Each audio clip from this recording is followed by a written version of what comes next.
evening, everyone. Welcome to Edgerunners HQ and our Cyberpunk RED talk show, Night City Sofa.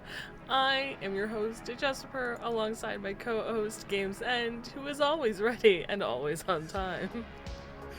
I'm so prepared all the time. This is going to be an episode, guys. I warn you now. During tonight's episode of Night City Sofa, we are going to be discussing the Cyberpunk RED February 2026 DLC, Seeing Double. You can find all the free DLCs on the Talsorian Games website at rtalsoriangames.com/downloadable-content. A link is in chat in the video description. Each DLC provides lore and mechanical content and are absolutely worth checking out. Are you okay over there, buddy? I don't remember your commands. Alright, that'll work. Yeah? That'll work. It's not the right one, but it'll work. I think it's DLC. Okay. I think. I was on a different tab when you said that it would be in the chat, and I was like, I panicked for a moment. That's what the panic face was. Alright. Gotcha. And yes, LCC, in the case of this DLC, violence. So Seeing Double, the DLC, is written and designed by James Hutt. It is unique in that this DLC is designed to work with Solo Fortune 2045 instead of being a supplement that you can work solely with the core rulebook. Now, if you do not have Interface Red Volume 5, which contains Solo Fortune 2045, that's where you get it, you can still play the mission. Just make sure your Edgerunners are experienced, have built up solid skills, rolls, and gear. Otherwise, you may need to adjust the difficulty. I did want to say, and I'm sure you were about to say this, but this will be a heavily spoiled episode tonight. Yeah, but not yet. I do have the spoiler warning, it's just later down. We have to get into some details on this shit. But also, I don't feel like, okay, yes, you probably should let your players be higher level and blah, blah, blah, blah, blah, because this is a difficult mission. I feel like intro characters could handle this these days. Oh, absolutely not. But we'll get there. So, if you don't want spoilers, that's okay, because before we get into the mission, we are going to talk about the lore, and that is mostly safe. Starting with the scream sheet that kicks it off. Now, the first story, Trouble in Singapore, helps understand the North Korean warlord who runs New Britistan, which is where this takes place.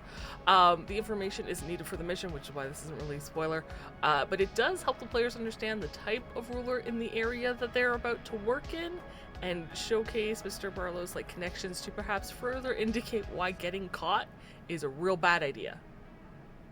For sure. And can I throw something else out there? Yeah. Through reading this mission, you find out that there's 8 warlords in this district that are a real big problem. This is just the guy in charge of this town. Yeah, this fiefdom.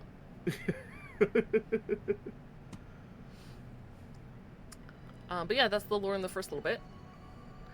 Next, Games can talk about one of my favorite.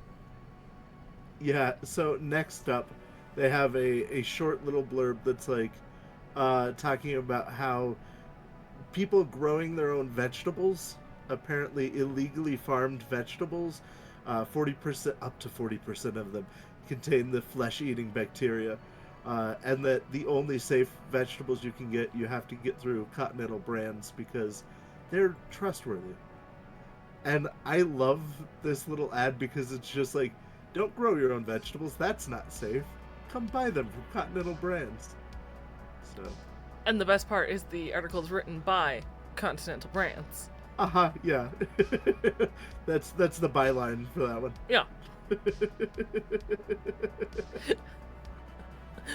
For Continental brands, by Continental brands. Well, and did you see the last link on there? Because each of these they always have links that they're pretend links to other articles and stuff.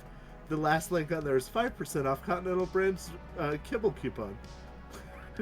Which, yeah, it's just, no, it's so sad. Now, the article after that is written by Don Davis. and it's about the Parents Vigilance Corner, where they talk about dangers of violent video games and the dangers of the Segatari stations across Night City. Dawn claims that the arcades are used for recruitment of impressionable youngsters by gang members, which may not be far off, since we do know that the Piranhas have a shoal and playland by the sea, where one such Segatari station does exist. Now, in the links at the end of the article, as Games mentioned, there are links. We know there's another station in Old Japan Town, which is cool, and a garden patch for the Segatari station XL1. I'm curious to know what that is. And so if you want to send your characters somewhere to play some of the Segatari games from the Segatari Power DLC, now you know of 2 such stations you can head off to. This also reminds me a lot of Ninja Turtles, because they were they were recruiting Foot Clan members from arcades. Oh. So that's what it made me think of. That's fair. I can see that. It could just be me, though. No, I can see that. Next up, we have Arasaka in Mourning by WNS News Source. It basically is saying that there was a deadly terrorist attack last night at the Tree of Life Cemetery in Tokyo. Apparently, somebody attacked the cemetery and killed 17 Arasaka employees and destroyed the remains of 2 of the Arasaka family members. And so they're having a hard time. So you need to give them their privacy.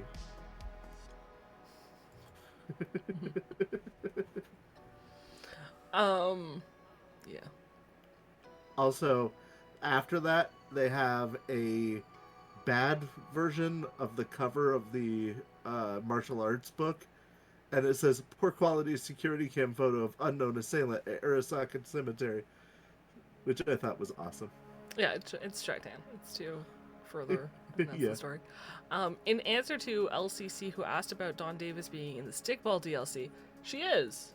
She is a concerned mother that comments that Stickball is a violent sport. LCC for remembering where she was. Probably part of the that group, the Parents Vigilance Committee. Oh yeah, which would make sense why she's complaining about violent video games leads to violence. And she complained that Stickball teaches kids to be violent and teaches them to be criminals. The final article is It's Midnight by the corporation Midnight Arms. It's a little more than a verbal ad of their products, but what I did find interesting is one of the links at the bottom states that the Midnight Arms is decommissioning the Mustang Arms brand. Which is crazy. And I wonder, which could mean it's a good time to like stock up so that you can have like collector weapons in like 20 years. Yeah. Not a bad idea. By the time it's 2077, they'll be vintage. Vintage, exactly. But I'm also wondering if this has anything to do with their new designer line. Ooh, it could. So that's another one for my conspiracy board, my conspiracy theory board. We'll put it up on the board. Yep. So lots of little teases and itty bitty lore bits. Always check everything, including the links, because you never know. Yep. From here we're going to talk about the mission in detail. It will be heavy with spoilers, so from here, here's your spoiler warning. Keep that in mind. Here there be spoilers. Games, I guess, take it away. Sure.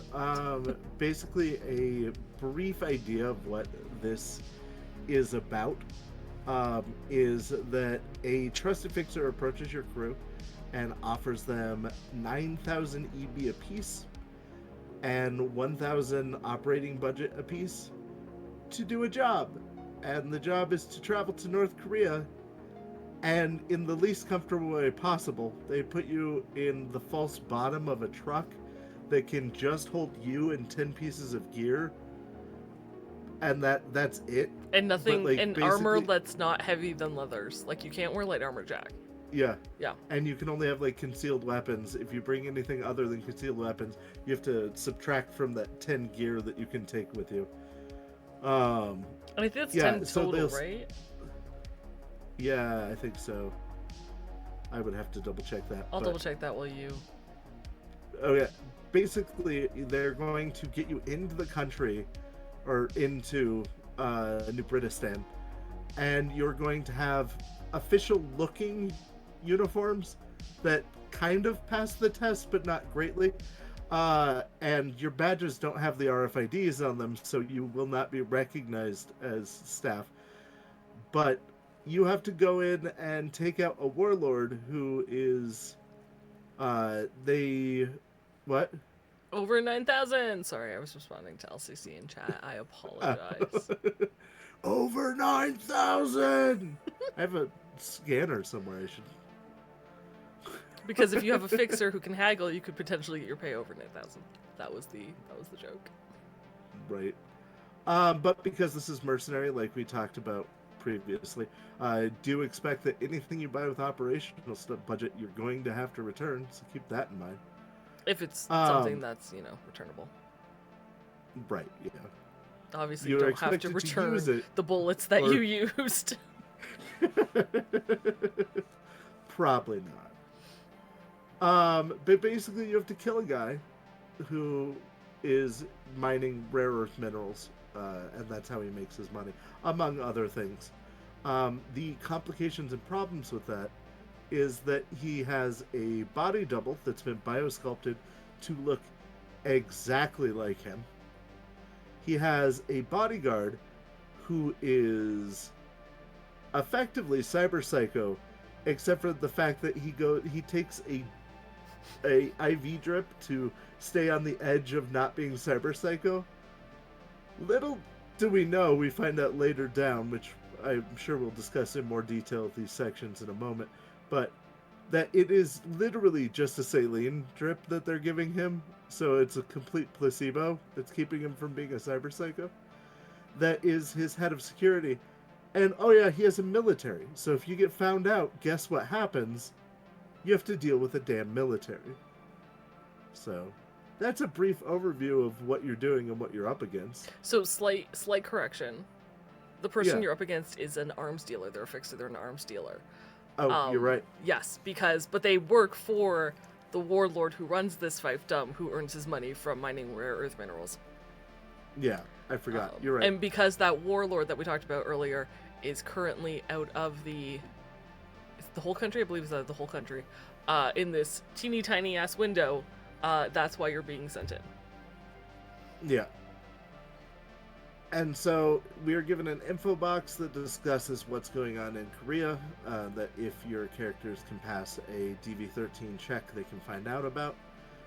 There's an info box about what's going on in New Britistan. That is a much harder DV. It's a DV21 to know what's going on there. Yeah. Which I love New Britistan because it's basically like they put up a fake London in North Korea, and they like sell really bad beer in the bars, and like it sounds awful. Yeah. Yeah, it's a parody and it's horrible, and we know this. The new Britistan official language is something that's very similar to English, but also has Korean baked into it. So, which I mean, we shouldn't say English; it's street slang. But that was mostly so that you're mechanically, it just makes life easier. Mm-hmm. So if you made it all Korean, I think that would be much harder on your players, depending on if they speak Korean or not. Yeah. Exactly. It actually doesn't say which skill, to answer your question, LCC, it does not say which skill to use. For those checks.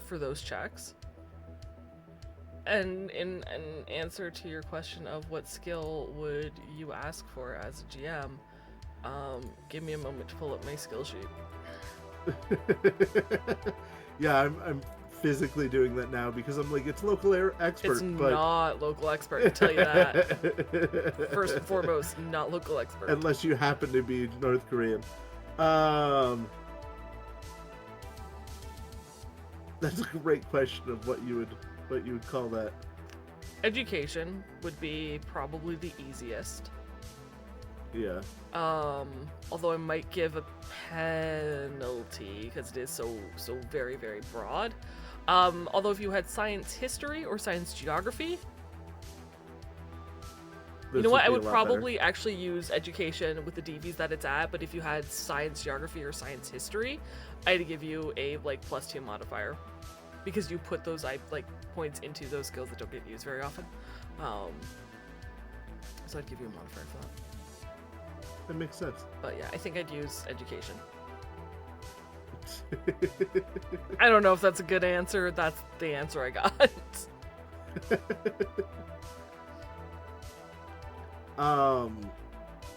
So going into the mission proper. Oh, I did look it up. It is 10 pieces of gear split amongst the entire crew. And if any of your crew member has a body of like 10 or more, it subtracts 1 from that total. So if you're solo, like that's fully beefed out, you are actually making it worse to bring gear in with you. Right. Not that you can't get gear there, but I would imagine it's really hard. When we talk about the locations, specifically when you look at Lowtown, which would probably be the best place to get gear. Yeah. I would say that it's pretty rare. Oh, yeah.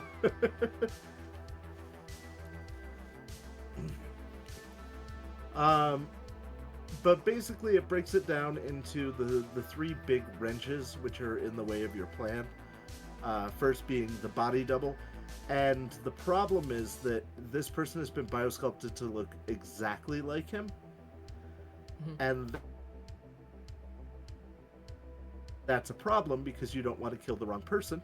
It specifically says that if your characters are just okay with killing a person and don't really care if they just kill the right person, they should probably lose humanity because, that's just murdering some random person, which is not okay.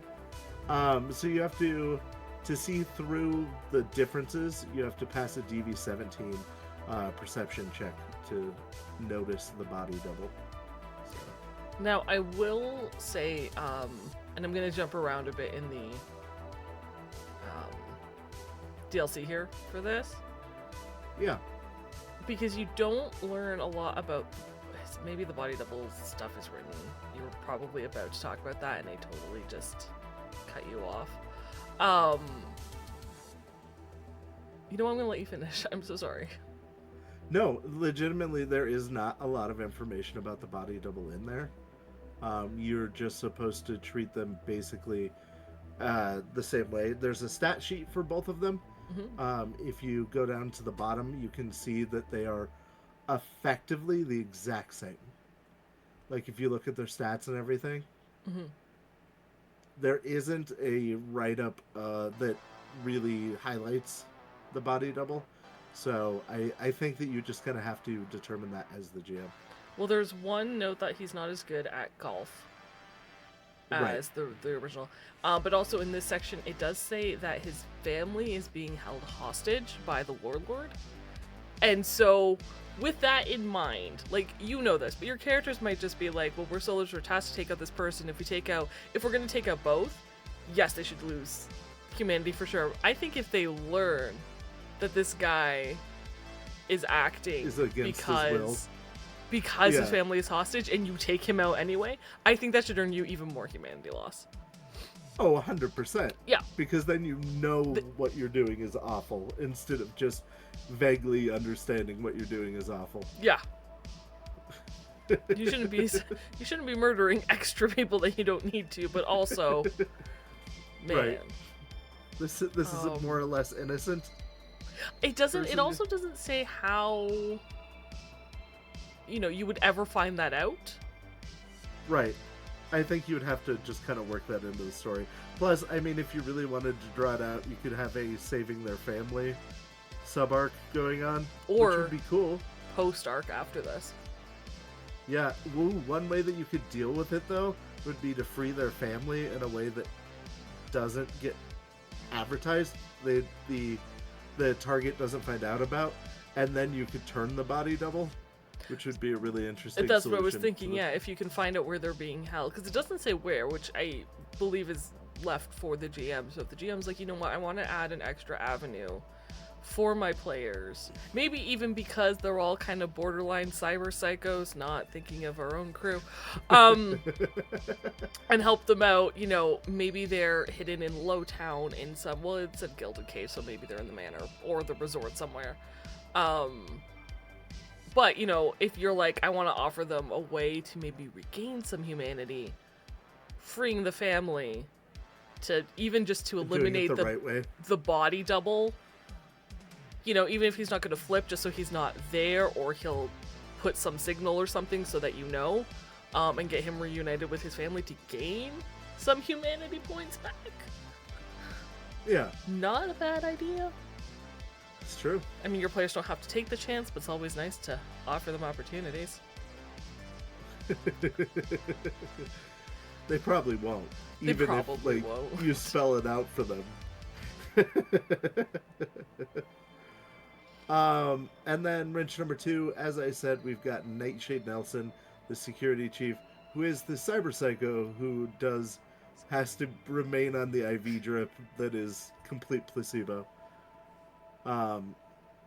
Which it says in there that the infused saline is just a ruse orchestrated to keep him loyal.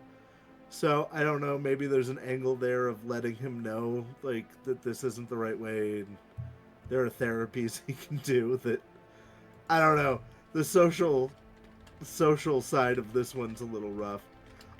Personally, I think if I was doing this, I would avoid him like the plague. Oh yeah, best call. Avoid him. Best call. But I mean, if you're doing a complete pacifist run here, where you're like, all right, we're gonna save the guy's family and convince the body double to be cooperative, and we're gonna flip the security guard, like, it would be much harder. But there's a line there if you want to try to walk it. And then it talks about the third wrench, which is Nightshade has their own bobbies, because of course the cops in New Britistan have to be called bobbies. But he has his own little force that works specifically for him. And I love this one, by the way. It's like, these people aren't more equipped. They're not more competent. They're not better than the other bobbies. The only thing is, they're less likely to run from a battle because they're afraid of what he would do to them if they ran from a battle. Yeah. So I love that. Just like, they're not competent. Don't worry about that. But Well, they're still competent. They're just right. They're not elite. yeah. In They're not elite. comparison to However, thanks. Yeah. LCC brought up a really interesting point that if anyone runs this and one of the players wants to get body sculpted as Namsok so they can pretend they're the body double, he'd be curious to see how that turns out. And I was looking up, and you do have a 3-week window. And it doesn't say how much of that time has to be spent in North Korea doing, or in this in country. new Britistan, doing surveillance and trying to suss things you out, could getting information. make a it face could be Yeah. That would be a really interesting way to take it. really also. interesting option.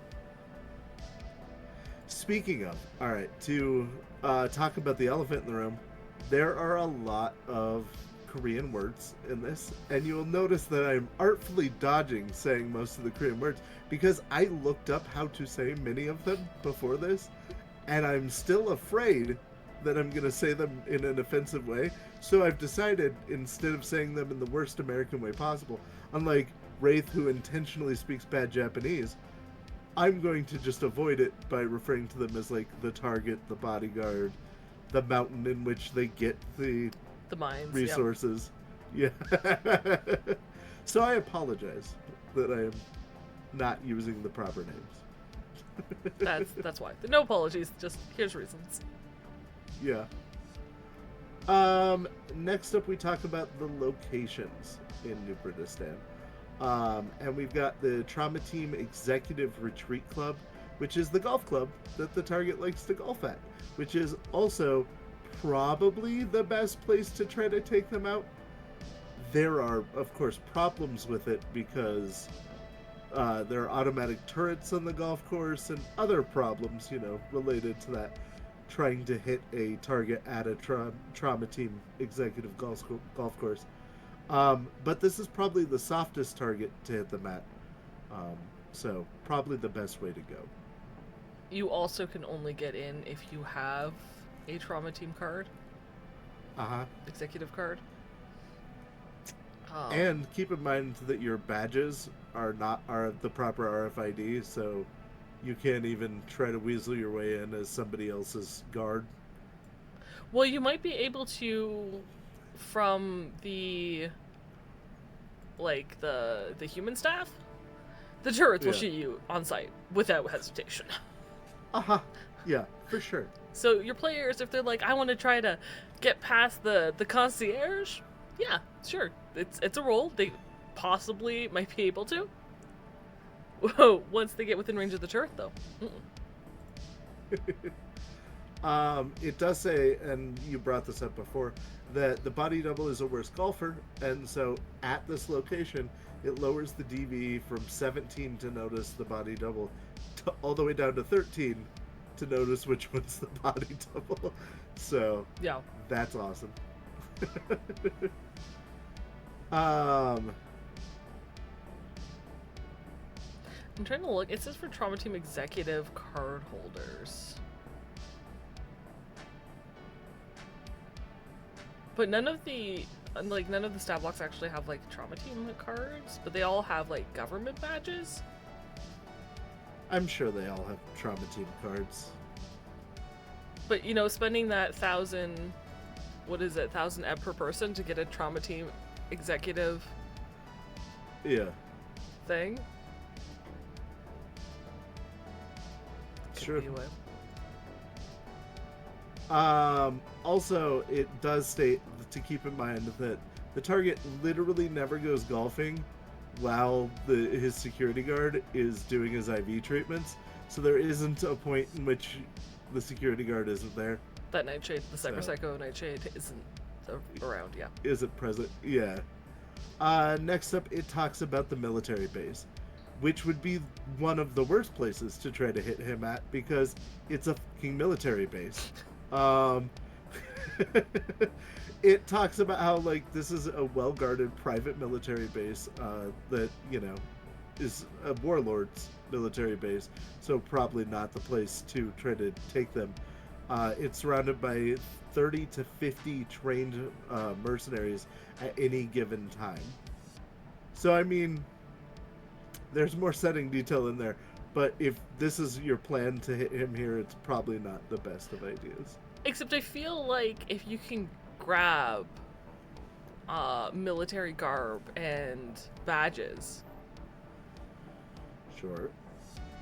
Because they're just mercenaries. It's not like it's a form of military that they hire. Like, they just hire mercenaries all the time. So if you can quietly take out enough people that'll fit your crew, you can get in if you've got a high enough card. There's armor, there's weapons, there's gear. Oh yeah, this would be a great place to get your gear, probably. Yeah. Probably the only place, realistically, to be able to get gear. Or decent gear, yeah.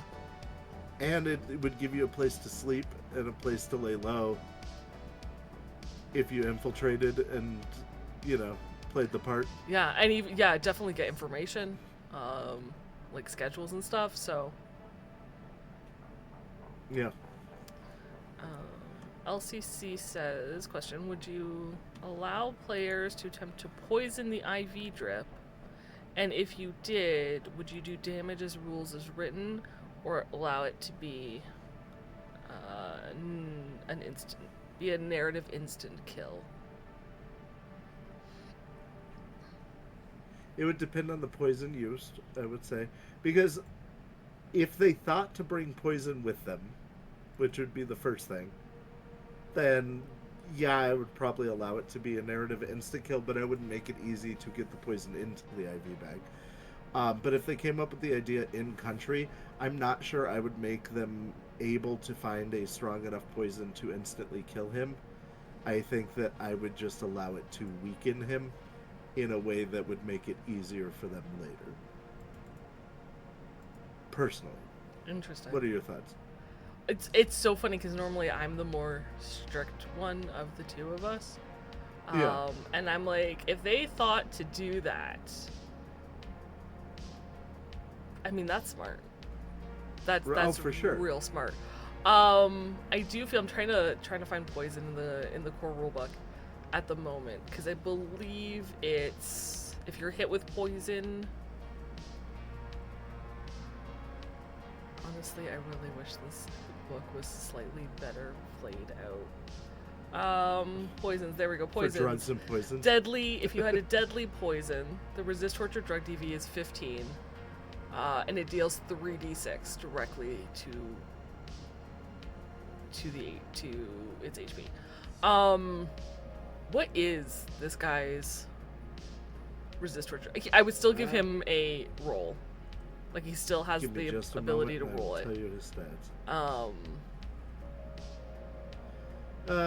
Let's see. Body 10, resist torture drug of 17. Okay, he's probably going to beat it. I would let it happen anyway. I would tell them that whatever poison, and this is, now granted this is a deadly poison that's supposed to deal 3d6. If you want it to go through an IV drip, you're going to have to purchase whatever that poison amount is. That would total, like, an entire person's HP. Yeah, it's not going to be fucking cheap. And I would give him, also, like, he has rolls binders throughout. That adds +2 to resist torture drugs? I think so, yeah. So it's at a 19. Probably not going to work, but if they want to try it, they can try it. Yeah. But yeah, I would definitely give him a roll, like, at the beginning when it's introduced to see if something's wrong, in the middle, and towards the end. And then depending on how much they got in, they could get in. Right. But that would really... It would need to be a lot, and it would probably cost a lot. And it would have to be a good chunk of the drug. Or the poison. Yeah. I think it's an interesting idea and a different way that you can take it for sure. And like I said, if they brought drugs with them, I think I'd be a lot more lenient on narratively being able to just kill them with checks, of course, but not make it easy. And if they had to make their own in country, I think it would weaken the character and or give them an opportunity they otherwise wouldn't have. But I wouldn't outright kill them. That's the thing too, is like if you have a tech could just make a poison. Yeah. It's still going to take you time though. They might not have the time to do that to get the dose that they need.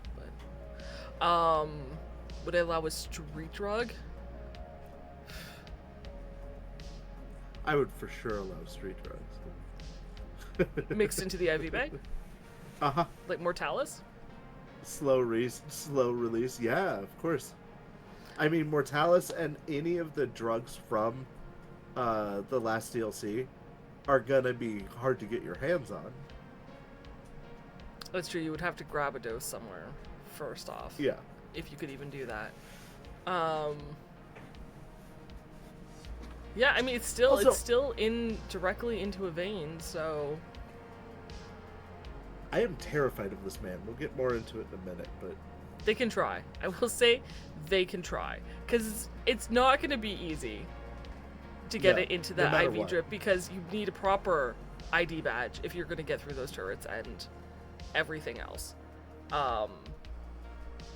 Even if you have a netrunner, you might die on your way to dealing with the turrets and the drones. So, plus bluffing past everybody else. And assuming... I think it would be easier for a med tech than anybody else, but... Finding the no, because you could just put it... it's just a bag that hangs and it's got a thing with a needle. You're fine. I understand that, I could do that. I'm not a med tech. But hoping that you got the right bag that they're going to use, I mean, that's... There's got to be a good chunk of planning. Yeah. This would not be an easy process, but it would be a good way to do it. Yeah. Yeah, I'd allow them the attempt.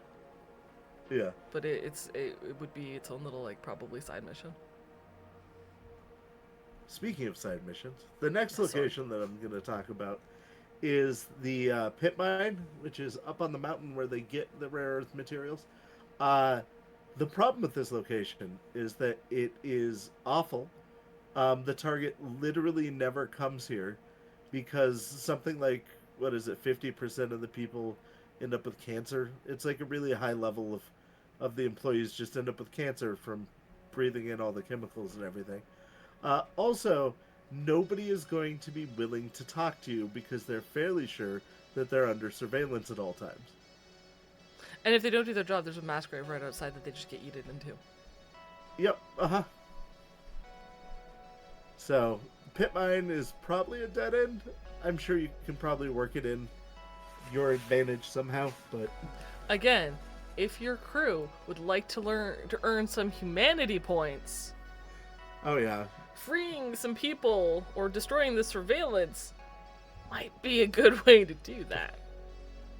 Just saying. Not your mission, but not still your the right mission, thing to do. But you could still help people. I would give you humanity gain for that if you tried.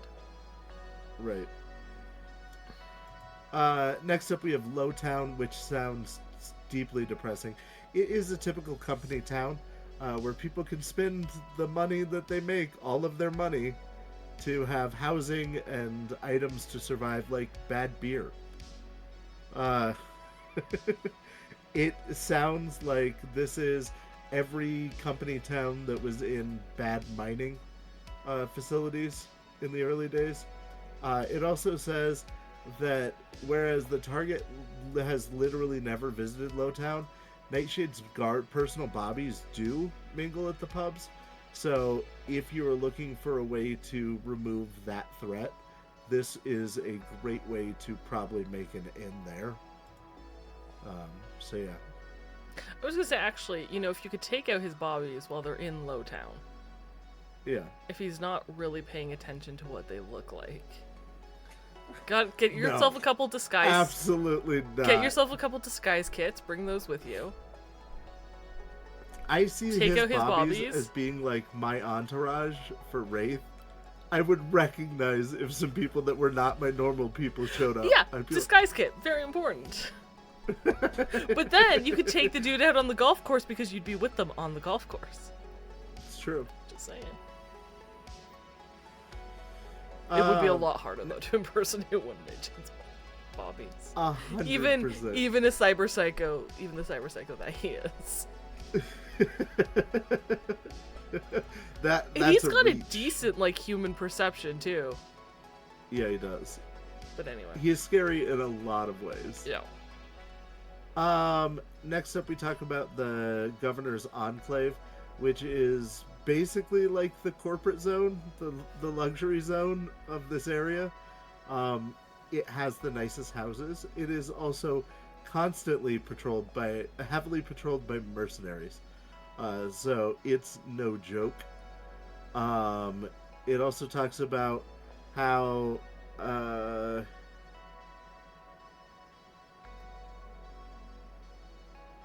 fair enough. I was just reading a part that I hadn't noticed before. You can technically steal Nude in Blue. Yeah, the painting that's in the basement, but it's behind a laser grid. And it has a vault that you would have to break into. Like, this sounds like a mission that is totally unnecessary, but if your characters wanted to steal a painting, there's definitely the option for it. Yeah, that's true. This is Picasso, and...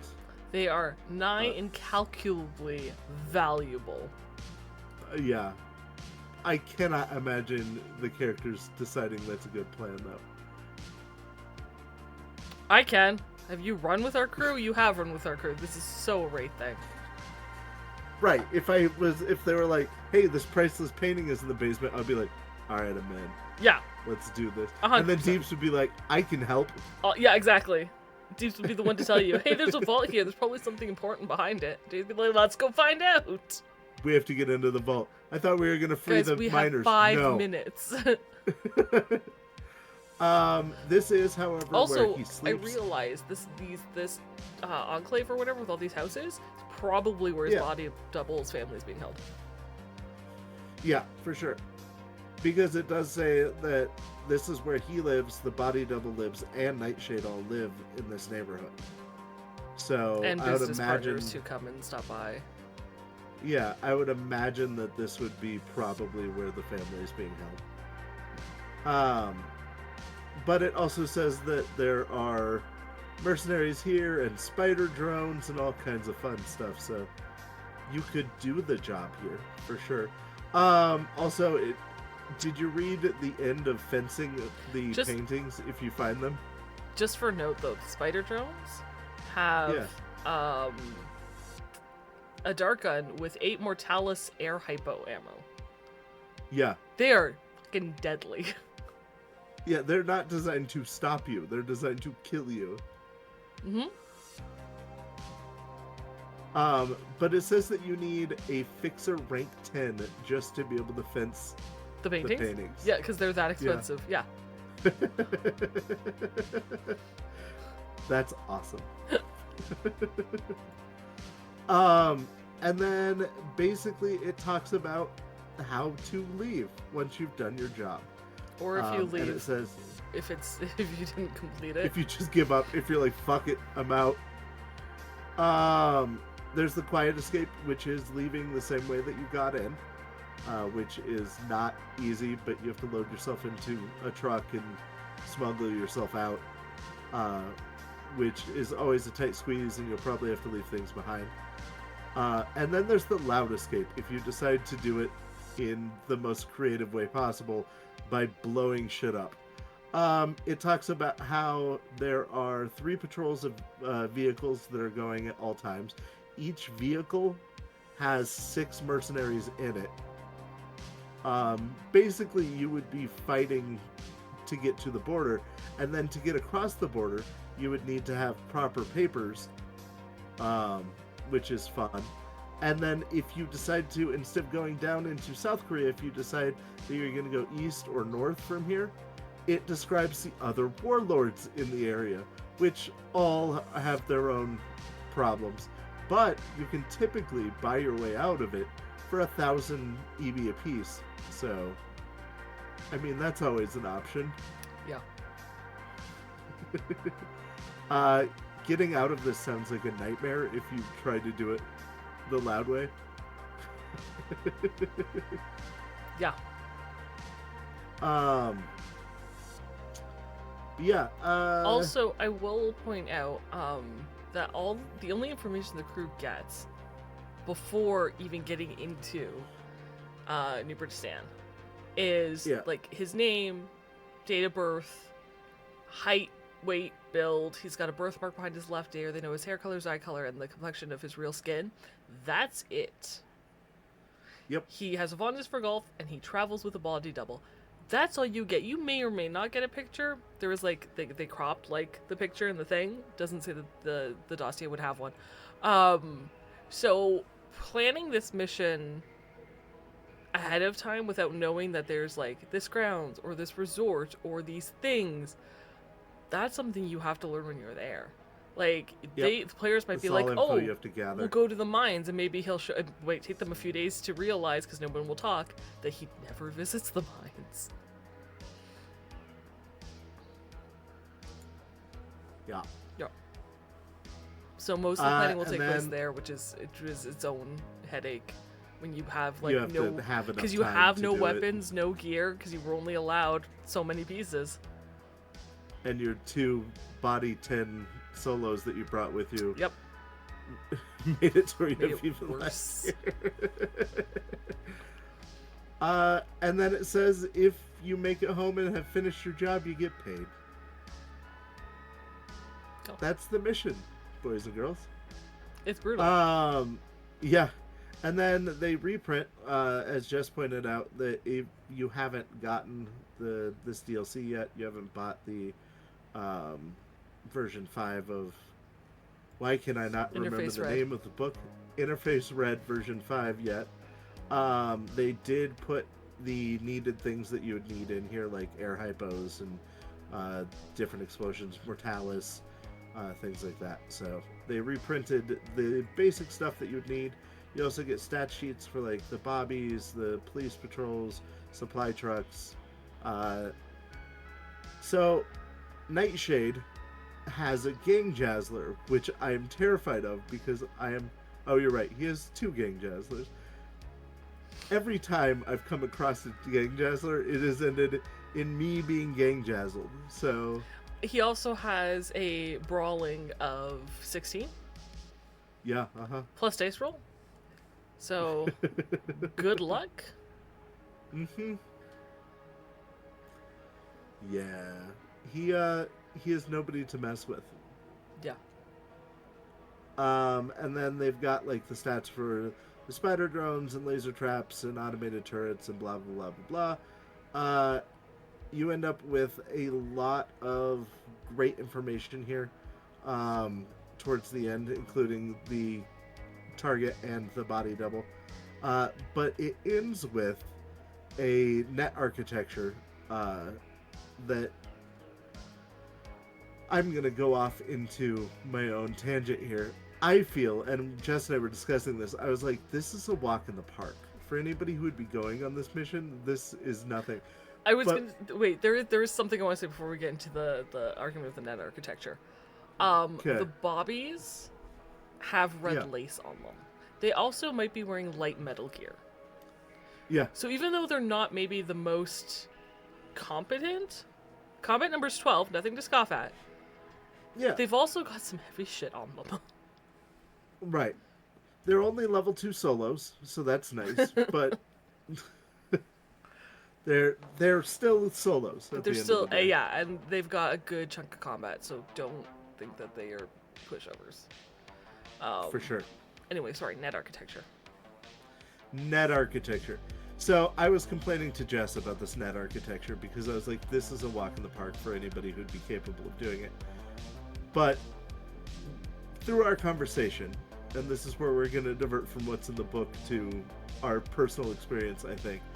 But anytime we go into a net architecture of even like a fucking nail salon, it's got multiple branching pathways and so many different black ice and demons, and there's almost always a rival netrunner that's in the system at the time. No. Anymore. It's been more and more common now that Deeps and Cammy have gotten better. Early on, we didn't see that, but now we're seeing it a lot they've more only often. been like once or twice, but I think we're up to 3, but you're probably right. But this is one straightforward run. yeah. And it's got two demons, 2 black ice, and the black one ice black that are ice. in it. No, 2 it's demons. got 2 asps. Oh, does it have 2 asps? I missed that. Yeah. I missed that there was 2. I just read it as 1. Yeah. Sorry. But basically, this should be a walk in the park. You got this if you're a netrunner.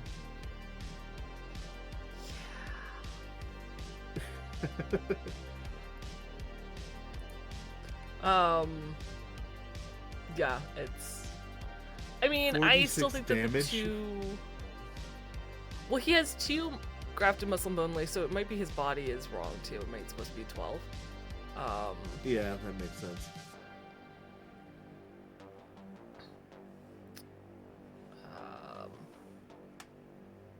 I mean, 2 demons are not anything to laugh at with, interface 7. Yeah, and they're Balrogs.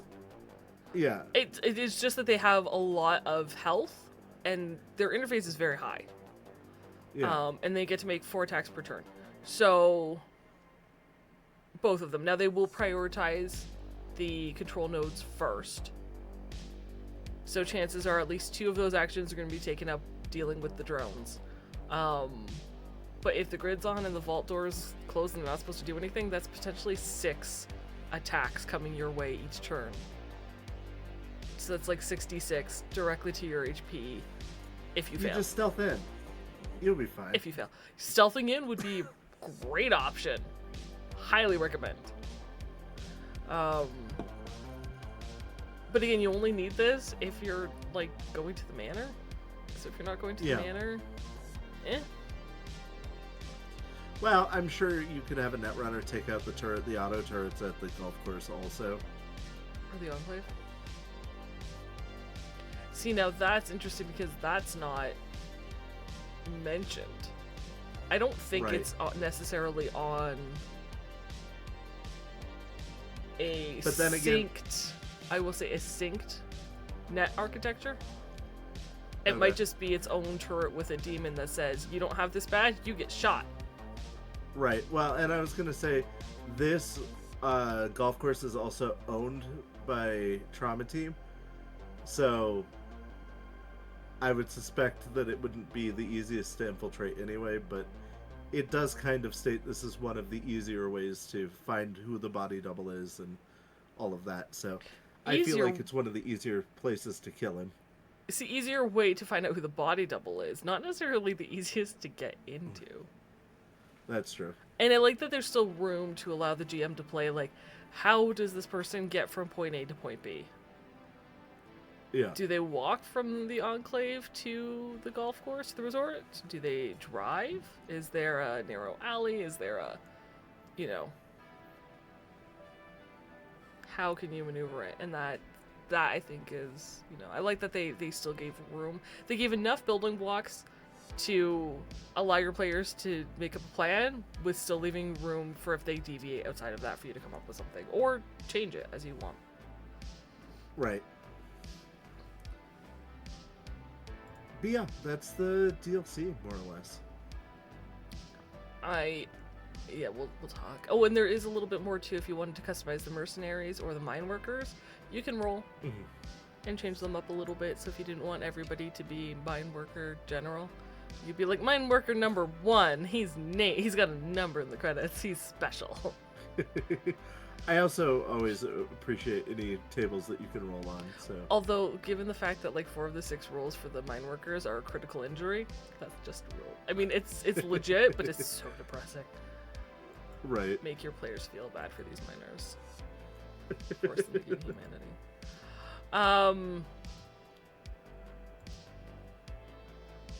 So yeah, we're going to discuss how you could possibly reskin this if your players do not want to send them to a different location, like out too far outside of Night City. If North Korea is not your jam, you can reskin it to be, they give an example in the DLC, somewhere around Night City that's, corporation controlled, and you'll be fine. I think it would be neat to reskin this as the assassination type in Night City. It's just your target is an executive in the executive zone. Right. Or maybe they're an executive that's coming in from wherever, and they're causing, or there's some, not even executive, but there's some business partner of an executive that's coming in from some location that's maybe causing problems for the Thelas nomads or whoever you want, whoever your crew is, or whatever. Allied with. Yeah, thank you. So you have to find a way to get into the executive zone, find their schedule, and take them out before they go back. Right, and to bring it down even lower, you could have it be set it as a gang that has a territory like in a combat zone or a hot zone. If you wanted to make it super street level and like really lower the difficulty, sure. But I'm like, if you want to keep it where it is, set it in the executive zone. Right. Keep it in Which Night is City. just as hard to get into. Yeah, and the Enclave is just a series of beaver-filled mansions. Like, it's going to be just as brutal. Right. Yeah. I like seeing something outside of the US. It's interesting. Mm-hmm. I was glad we got a little bit of, like, kind of world lore for that. Yeah.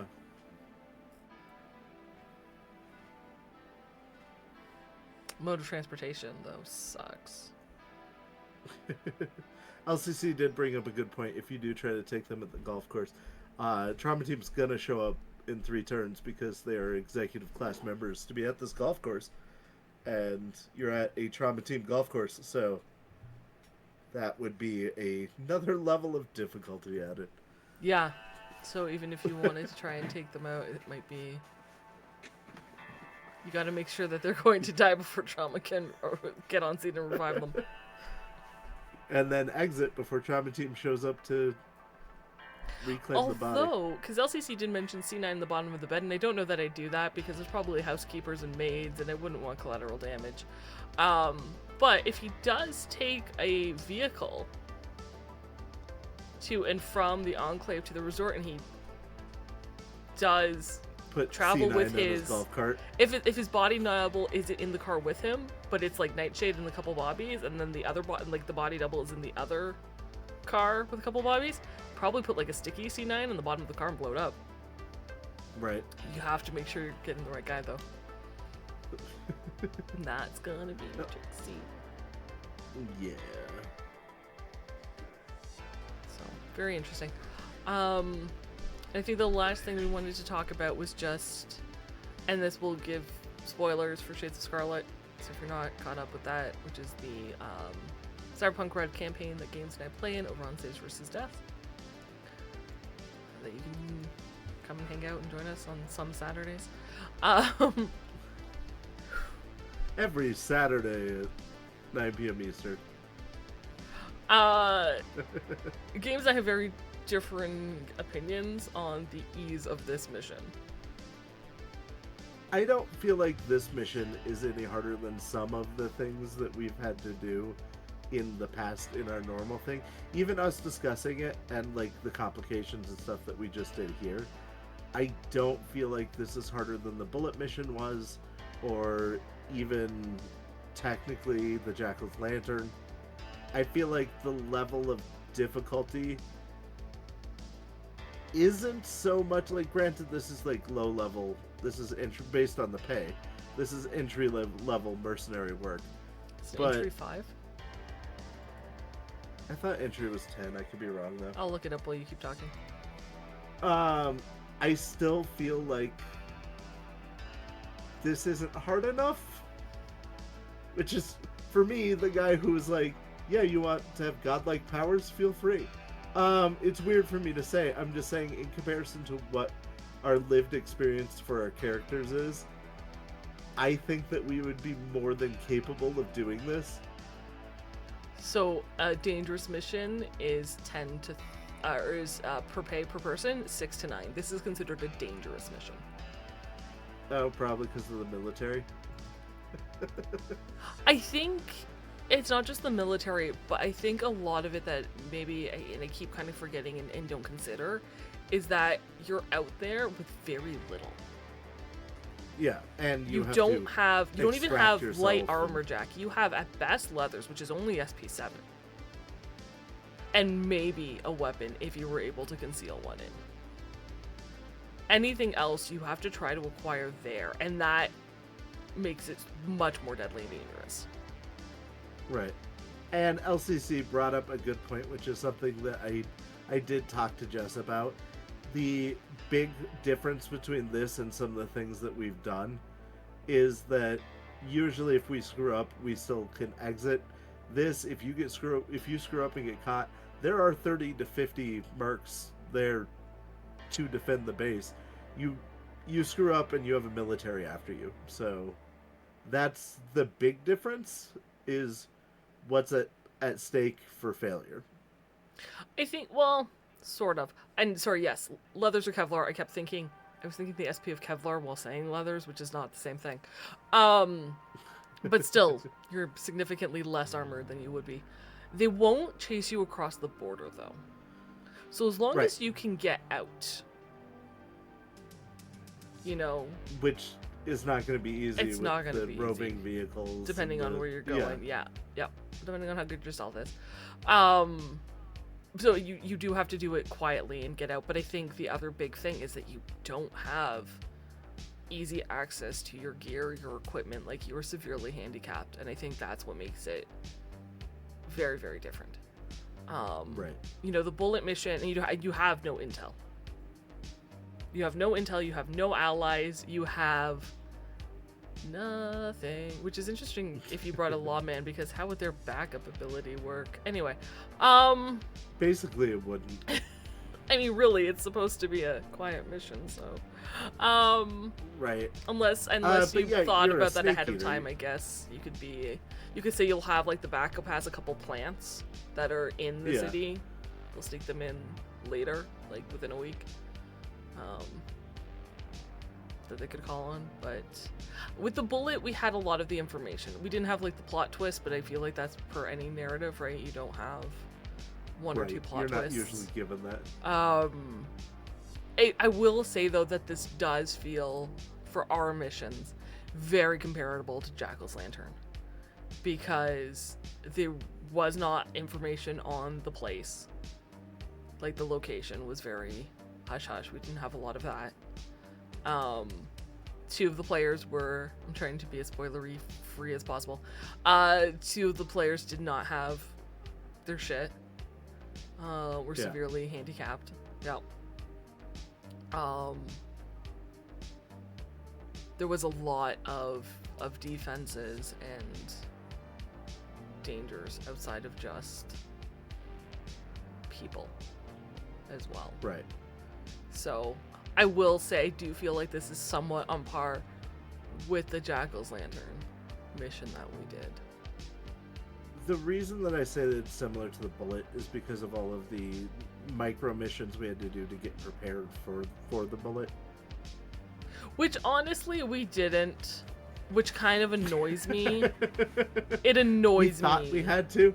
No, because I thought about it at the time. So we had two prior missions to get the keys to the doors. Yeah. Otherwise we had to blow the doors. Yeah. We ended up blowing the doors anyway because one of the keys got fucked up or was invalid. Yeah, it was never right. Yeah. And we don't know which one it was. So we did not have to go through either of those missions. We could have just used the door knockers, which is what we did. It was absolutely we were worried pointless. about using the explosives, sending out a signal, and we decided to go with the keys because it was safer, and then ultimately it didn't work out anyway. So yeah, because we didn't want to damage the bullet because that would piss off the nomads who were stealing it for. The bullet is a fast-moving cargo truck. Semi. Yes, sorry, in the game. We didn't want to damage the vehicle because they wanted the vehicle intact. But we absolutely did not have to do those prior missions. We kind of made it bullshit, but that's okay.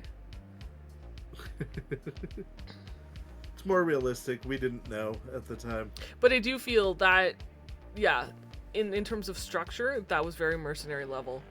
Jackal's Lantern definitely was comparable to this. And what we're going up against now is very much comparable to this, and we don't get this level of support. Right. Or time.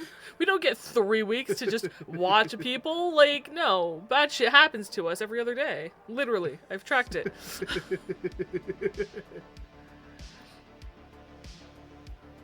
So that's my only thing. I feel like it's too easy for Mercenary level, but that's only by perspective of what we've been dealing with. Right. Maybe it makes me as a GM feel like I'm like, oh, maybe I'm being too hard on my players reading this. Yeah, we're just used to real heavy-handed GM, and that's the problem. It makes this look be like, oh, this is fine.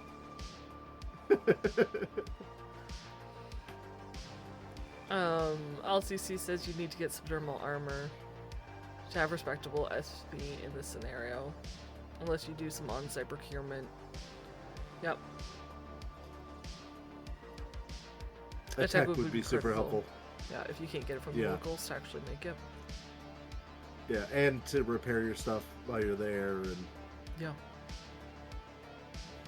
2 techs probably, because you could reduce the time or do more things. Yeah. Techs and net runners would be big for this. I don't think a net runner's that necessary. Unless... If you're gonna steal the paintings. Which you said nobody in their right mind would do. Remember how I said you would? Thank you for proving my point. 40 minutes later, but thank you for proving my point.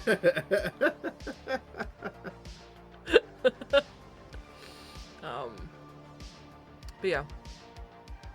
I think compared to what we're used to, this feels in line of like, oh yeah, this is a normal mission. No worries. Right. But no.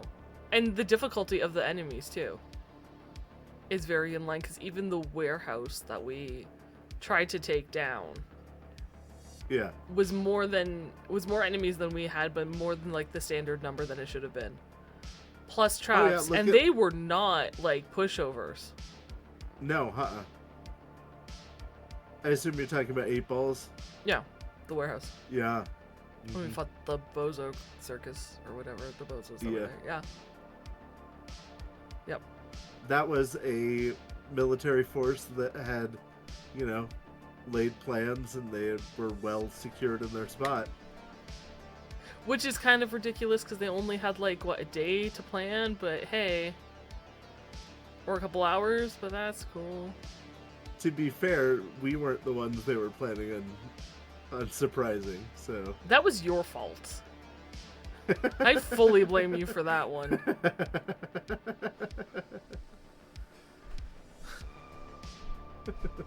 Talk to a Joy Toy that we know about doing this. Like our contact? Nope, I'm gonna talk to this dude. And did not pick up on the context clues at all. Nope.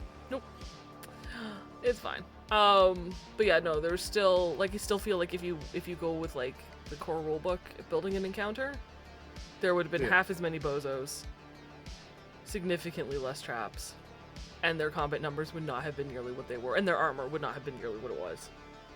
Right. Because I think it wasn't until after that, because I was really cranky about things, because every single enemy we face has light armor jack, and I was like, they shouldn't. Like, that is Edgerunner gear. Like, not every enemy, unless it is... Everybody. We meet fucking scavvers. Yeah, and they all have light armor jack. Yep. And especially with those extra numbers, it's ridiculous. So now at least when he throws in, like, extra numbers, now they're in, like, leathers or Kevlar or something, so it's easier. Yeah. Oh, it always takes us an entire session to get through combat. Oh, for sure. Minimum. I was gonna say when we were in the hot zone, that maximum. Also was us against a entrenched force. Nope, they were not entrenched. Yeah, with the snipers and they had a whole camp set up. Oh yeah, but we knew that. But there was only like 4 of them, and they were the ones that we made friends with. That wasn't an encounter. That was. And if we could have got, see, the problem was because I did so much research trying to lead up to that, and at no point was he like, "There's a massive parking lot around this building that you will be seen from," which would have existed before we would have known the that bomb. The mall had a fucking half-mile parking lot on every single side. Yeah. But instead it was like, nah, you can't sneak up. Well, it was because of the Taco Bell strip club. I don't remember that.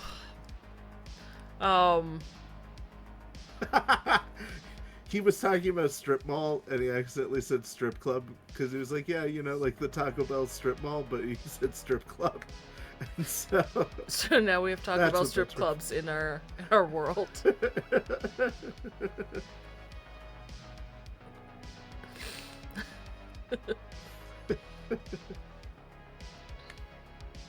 All in all, I like this DLC. I like the mission. It's a fun mission. They gave the GM a lot of room to do it, and the players a lot of ways to make decisions. Avenues to succeed. So, yeah, and it's nice, like I said, for it being in North Korea, it gives you the option of like, all right, but you're so separated from everything. World travel. Yeah. I like, too, the idea of you can plan a mission, and one of the handicaps you can make is just they don't have as much as they would. Yep. Because that's a huge detriment. For my character, who generally has 6 concealed weapons on her person at all times, being like, you can only choose one, she'd be like, excuse you? Beg pardon? I'm gonna get a whole bunch of subdermal pockets. That's what I'm doing. She doesn't have the humanity to do that. Oh, but yeah, no, it's a great mission, and I think depending on your GM, I think if you play with a GM who plays the game in the normal red rules, this will definitely be a step up for you. For us, it does feel like just a day that ends in Y. There you go. Yeah. That tracks. Except a little nicer because we got 3 whole weeks to just plan and learn. And 9K. Oh my god. I At pay the end, rent. at the end of the mission. I know. We have to but succeed still. first. Succeed first. I'd have that money spent before we left. You would. Your character would. So here's what I owe you, and here's what I owe you, and here's what I owe you. Guys, we need to do another job. I'm broke.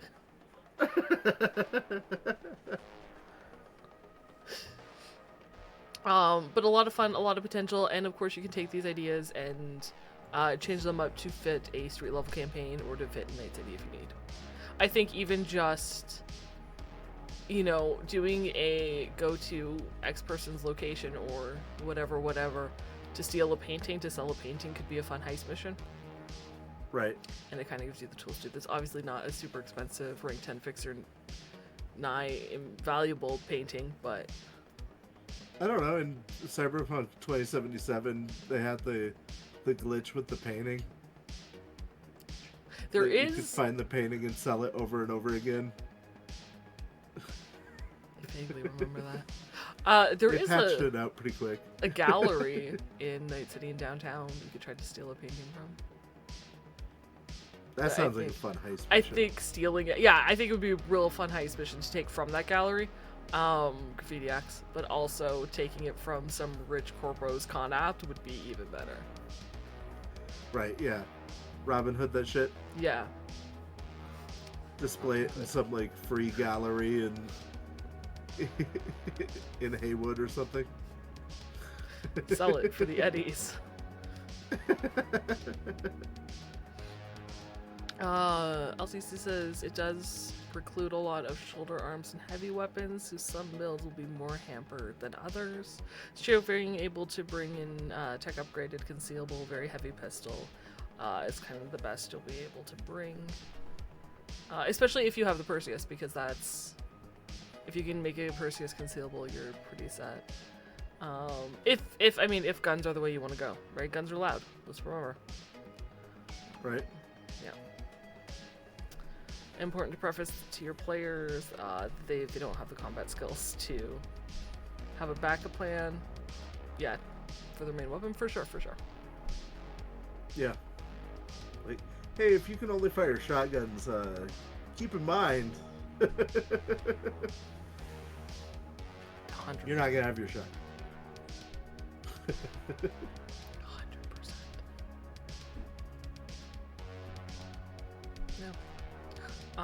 Tons of really cool things you can do with this DLC, so. Yeah. A lot of fun. Anything else for final thoughts? I don't think so. I think we covered pretty much everything I felt about it, reading it, so. Well, with that, I think that will end this episode of Night City. Sofa, thank you all so much for being here. You can find more of Edgerunners HQ on Reddit, Patreon, Blue Sky, Twitch. Don't forget to YouTube. talk about Patreon. I can't because the poll ended. This Sunday, though, thanks for that reminder. This Sunday will be a new episode of Moving to Night City, where I will be bringing Star Fox, probably Star Fox 64, into Cyberpunk RED. There was a poll on my Patreon that was open to everybody, so if you haven't joined, patreon.com/EdgeRunnersHQ, no spaces or anything, join up for free as a free member, and then you can vote on things. I had a vote up there to see if we would do it as exotic packages, as ACPAs, actual characters, or other. So One of those will succeed in being built on Sunday, so join Sunday at 2 p.m. Central for that. And otherwise, do I have any other announcements? That was all you told me to remind you of Patreon. Well, that's because, yeah, the vote was up and then the poll ended, so you can't vote anymore because I ended it too early. But you can always like an join, even at the idiot. free tier, and be able to vote in future votes, because Jess puts up votes constantly on her Patreon. Well, at least once a month. I Yeah. wouldn't say constantly, but around once a That's month. frequent enough. Sure. It's more than I put up votes on anything.